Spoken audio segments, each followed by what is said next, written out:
இன்னைக்கு வந்து அப்பம் செய்ய போகிறேன். அதுக்கு என்ன தேவையான பொருட்கள்லாம் பார்க்கலாம்.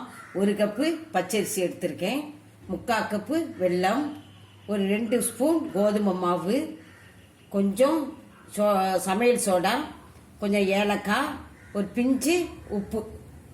இதை நம்ம வந்து ஒரு மணி நேரம் பச்சரிசியை ஊற வச்சுக்கலாம். நான் பச்சரிசியை ஒரு மணி நேரம் ஊற வச்சுருக்கேன். இப்போ இதை நம்ம நல்லா கழுவிட்டு மிக்சியில் தண்ணி விடாமல் கெட்டியாக அரைச்சிக்கலாம். நான் அரைச்சதை எப்படின்னு காட்டுறேன். இந்த 3/4 கப்பு வெல்லத்தை நம்ம போட்டு கொஞ்சம் தண்ணி விட்டு கரைச்சிக்கலாம். பாகு தேவையில்லை. நான் கொஞ்சம் தண்ணி விடுவேன்.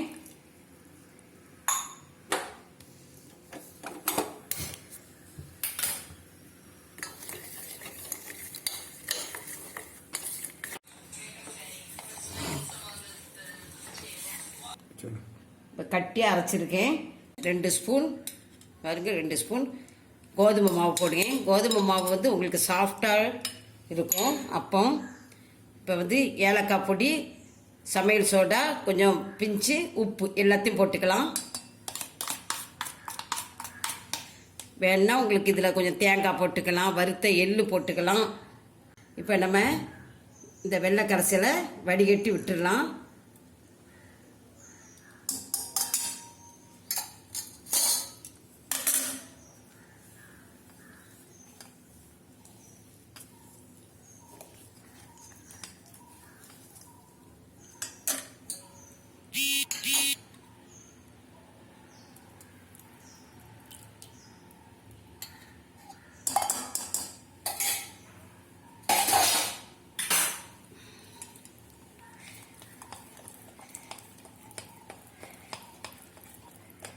இப்போ மாவு ரெடி ஆயிடுச்சு.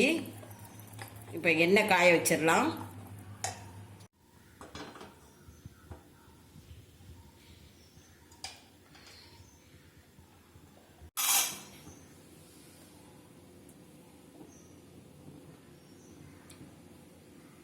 இப்போ எண்ணெய் காஞ்சிருச்சான்னு பார்ப்போம்.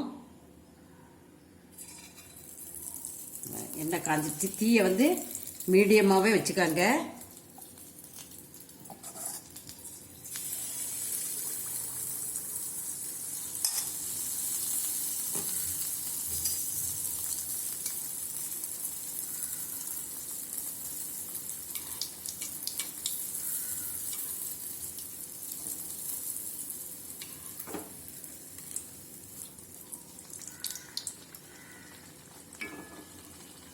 இன்னைக்கு வந்து மண்டல பூஜை. நான் ஐயப்ப சாமிக்கு நைவேத்தியமாக இந்த அப்பம் செஞ்சுருக்கேன்.